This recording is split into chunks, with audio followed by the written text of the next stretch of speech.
ಗರ್ಭಿಣಿ ಇದ್ದಾಗ ನಾವು ಯಾವ ರೀತಿ ಇರಬೇಕು, ಏನೇನೆಲ್ಲ ಮಾಡಬೇಕು, ಅಟ್ ಅ ಸ್ಟಾರ್ಟ್ ಡೇಯಿಂದ ಎಂಡ್ ಡೇ ತನಕ ನಾವು ಯಾವ್ಯಾವ ರೀತಿ ಮಾಡಬೇಕು, ಏನೇನು ಮಾಡಬೇಕು. ಮೊದಲನೇದಾಗಿ ನಾವು ಪ್ರಾರ್ಥನೆ ಮಾಡಬೇಕು. ದೇವರಲ್ಲಿ ನಾವು ಒಳ್ಳೆ ಆರೋಗ್ಯವಂತ, ಆಯುಷ್ಯವಂತ, ಬುದ್ಧಿವಂತ, ಜ್ಞಾನವಂತ, ಸಂಸ್ಕಾರವಂತ ದೇವರೇ, ನಿನ್ನಂಥ ಗುಣಗಳಿರುವಂಥ ಒಂದು ಮಗುನ ನನಗೆ ಕರುಣಿಸು ದೇವರೇ ಅಂತ ಈ ಥರ ನಾವು ಪ್ರಾರ್ಥನೆ ಮಾಡಬೇಕು. ಈ ಪ್ರಾರ್ಥನೆ ಬಗ್ಗೆನೇ ನಾನು ವಿಶೇಷವಾದ ಒಂದು ಸಪ್ರೇಟ್ ವಿಡಿಯೋ ಮಾಡಿ ಹಾಕ್ತೀನಿ. ಅದರಲ್ಲಿ ಮಗುವಿಗೆ ದೈಹಿಕವಾಗಲಿ ಮಾನಸಿಕವಾಗಿ ಯಾವ ರೀತಿ ಪಾಸಿಟಿವ್ ಶಕ್ತಿ ಸಿಗಬೇಕನ್ನೋ ಒಂದು ಪ್ರಾರ್ಥನೆ ಬಗ್ಗೆ ನಾನು ಕಳಿಸ್ತೀನಿ ಒಂದು ವಿಡಿಯೋಸ್. ಎರಡನೇದಾಗಿ ನಾವು ಶೃಂಗಾರ ಮಾಡ್ಕೋಬೇಕು.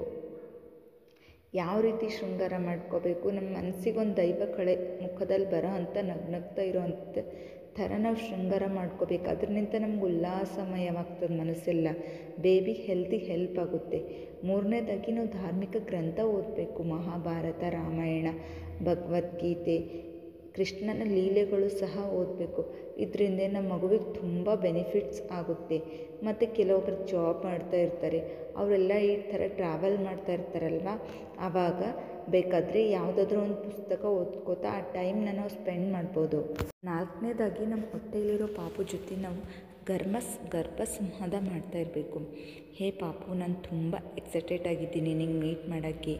ನೀನು ನನ್ನ ಸ್ಪೆಷಲ್ ಪರ್ಸನ್, ನೀನು ನನ್ನ ಲೈಫ್ದು ಒಂದು ಪಾರ್ಟ್ ಆಗಿದ್ದಿ, ನನ್ನ ಮುದ್ದು ಬಂಗಾರ, ನೀ ನನ್ನ ಪ್ರೀತಿ ಬರ್ತಾಯಿದ್ದಿ ಅಂತ ಈ ಥರ ನಾವು ಆವಾಗವಾಗ ಗರ್ಭ ಸಂವಾದ ಮಾಡ್ತಾ ಇರಬೇಕು. ಐದನೇದಾಗಿ ನಾವು ದಿನನಿತ್ಯ ಪೂಜೆ ಮಾಡಬೇಕು. ನಮ್ಮ ಕೈ ಎಷ್ಟಾಗುತ್ತೆ ಅಷ್ಟೇ ಪೂಜೆ ಮಾಡಬೇಕು. ನಾವೊಂದು 2 ದೀಪ ಹಚ್ಚಿ ದೇವರಿಗೆ ಒಂದು ಹೂ ಅರ್ಪಣೆ ಮಾಡಿ ಒಂದು ಸರಳವಾದ ಮಂತ್ರ ಹೇಳಬೇಕು. ಈ ದಿನನಿತ್ಯ ನಾವು ರೂಢಿಸ್ಕೋಬೇಕು. ಈ ಥರ ನಾವು ರೂಢಿಸ್ಕೊಂಡ್ರೆ ಮುಂದೆ ನಮಗೂ ಕೂಡ ದಿನನಿತ್ಯ ಒಂದು 2 ಅಗರಬತ್ತಿ ಆಗಲಿ, ಒಂದು ದೀಪ ಆಗಲಿ ಹಚ್ಚಿ ಪ್ರಾರ್ಥನೆ ಮಾಡೋ ಅಂತಹ ಒಂದು ಕಲೆ ಆಗಲಿ, ಗುಣ ಆಗಲಿ ಅದು ಬೆಳೆಸ್ಕೋತದೆ. ಆರನೇದಾಗಿ ನಾವು ಕೆಲವೊಂದು ಆ್ಯಕ್ಟಿವಿಟೀಸ್ ಮಾಡ್ತಾ ಇರಬೇಕು. ಹ್ಯಾಂಡ್ ಎಂಬ್ರಾಯ್ಡರ, ಮತ್ತಂದರೆ ಏನಾದರೂ ಹೋಮ್ ಡೆಕೋರ್ ಮಾಡೋದು, ಗಾರ್ಡನಿಂಗ್ ಮಾಡೋದು, ಮತ್ತಾದರೆ ಫ್ಲವರ್ ಗಾರ್ಡನಿಂಗ್ ಥರ ಮಾಡೋದು, ಮತ್ತು ಪೇಂಟಿಂಗ್ ಮಾಡೋದು, ಜ್ಯುವೆಲರಿ ಮೇಕಿಂಗ್ ಮಾಡೋದು. ಇದೇ ರೀತಿ ಕರಕುಶಲವ ಮತ್ತು ವೇಸ್ಟ್ನಿಂದ ಏನಾದರೂ ಚೆನ್ನಾಗಿರೋದು ಆರ್ಟ್ ಕ್ರಾಫ್ಟ್ ಮಾಡೋದು. ಇದೇ ರೀತಿ ನಾವು ಕೆಲವೊಂದು ಆ್ಯಕ್ಟಿವಿಟೀಸ್ ಮಾಡಬೇಕು. ನಾವು ಆವಾಗವಾಗ ನಮ್ಮ ಪಾಪು ಜೊತೆ ನಾವು ಮುಟ್ಟಿ ಮಾತಾಡ್ತಾ ಖುಷಿಯಾಗಿ ಫೀಲ್ ಮಾಡ್ಕೋಬೇಕು.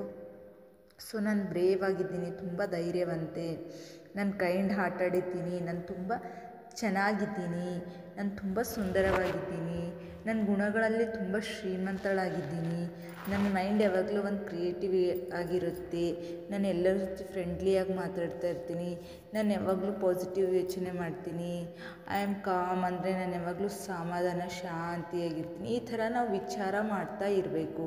ಈ ವಿಚಾರಗಳು ಪಾಪಗೂ ಬೆಳೆಸ್ಕೋತದ.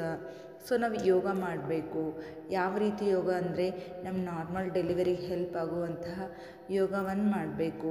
ರಂಗೋಲಿ ಬಿಡಿಸೋವಂಥ ಮಾಡಬೇಕು. ಆ ರಂಗೋಲಿ ಅದು ಧಾರ್ಮಿಕವಾಗಿ ಒಂದು ಶಕ್ತಿ ನಮಗೆ ಕೊಡ್ತದೆ.